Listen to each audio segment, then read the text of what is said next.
मुख्य सेविका की जो वैकेंसीज़ अभी 2025 में कंप्लीट हुई हैं, वो वैकेंसीज़ कंप्लीट होने के बाद में अभी नए पदों की जो घोषणा है वो कर दी गई है। तो बात कर लेते हैं मुख्य सेविका में आपको क्या-क्या पढ़ना है, इसमें क्या-क्या चीज़ें पूछी जाती हैं और इसकी ज़िम्मेदारियाँ क्या होती हैं। ऑल ओवर सारी चीज़ों की जो टॉपिक्स हैं वो मैं आपको बताने जा रही हूँ। वीडियो को ध्यान से देखिएगा आप। तो ये है देखिए मुख्य सेविका की जो भूमिका और ज़िम्मेदारियाँ हैं। पद का परिचय अगर हम बोलें तो मुख्य सेविका के कार्य, कर्तव्य और उनकी ज़िम्मेदारियाँ पदानुक्रम जो आंगनवाड़ी कार्यकर्ताओं और बाल विकास परियोजना अधिकारी जो होते हैं, जिनको सीडीपीओ बोलते हैं, इनके बीच की जो है कड़ी के रूप में एक भूमिका निभाता है। देखिए इसमें सैलरी पैकेज बहुत अच्छा होता है। आपकी स्टार्टिंग में 40,000 प्लस सैलरी होती है। सैलरी पैकेज बढ़िया होता है, लेकिन हाँ ये है कि आपको एक बार में मेहनत कर लेनी है। अभी जिन लोग की वैकेंसी जो फिल हुई हैं मे बी ये वैकेंसीज आपको जल्दी देखने को मिलेंगी। इसकी घोषणा हो गई, कब तक आता है इसके बारे में तो अभी एग्जैक्ट किसी को इन्फॉर्मेशन नहीं है। बाकी उम्मीद कर सकते हैं कि हाँ आपको 1-2 महीने में देखने को मिल जाए। तो देखिए टॉपिक्स आपको कौन-कौन से पढ़ना है, तो विवाह है, परिवार है और सामाजिक समस्याएँ। जैसे सोशियोलॉजी के जो सब्जेक्ट हैं, जैसे आपके पास ग्रेजुएशन में सोशियोलॉजी होनी चाहिए, वो लोग इसमें फॉर्म फिल कर सकते हैं। सामाजिक संस्थाएँ हैं सोशियोलॉजी में, जो टॉपिक है जैसे परिवार हो गया और विवाह है, जाति लिंग की असमानताएँ हैं। उसके अलावा सामाजिक मुद्दे हैं जैसे दहेज हो गया, घरेलू हिंसा हो गया, तलाक हो गया, अंतर-पीढ़ी संघर्ष हैं ये। उसके अलावा जनसंख्या टॉपिक आपको पढ़ना है। और बाल विकास और पोषण में सबसे महत्वपूर्ण भाग है इसका, जैसे गर्भावस्था है, गर्भधारण के लक्षण है, प्रसव पूर्व व जो प्रसव के बाद की जो देखभाल है उससे रिलेटेड है। और शिशु विकास है, जन्म से लेकर 6 से 12 वर्ष तक के जो बच्चे हैं उनमें शारीरिक और मानसिक विकास है इनका।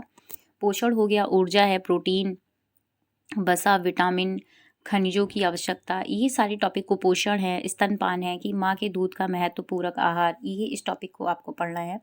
इसके अलावा स्वास्थ्य और बीमारियां हैं, जैसे ये जो प्रतिरक्षण है, जैसे टीकाकरण होता है, टीकाकरण का पूरा शेड्यूल, जैसे बीसीजी है, डीपीडी है, ओपीवी है आदि, जो जितने भी टीके लगते हैं वो सारी आपको जानकारी पढ़ना है कि कौन सा टीका कब लगता है, किस मंथ पे लगता है।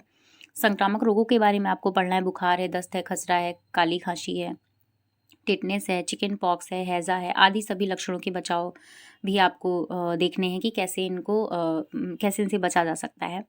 जीवन चक्र के दौरान स्वास्थ्य और किशोरावस्था में पोषण और स्वच्छता, इससे रिलेटेड भी आपको पढ़ना है।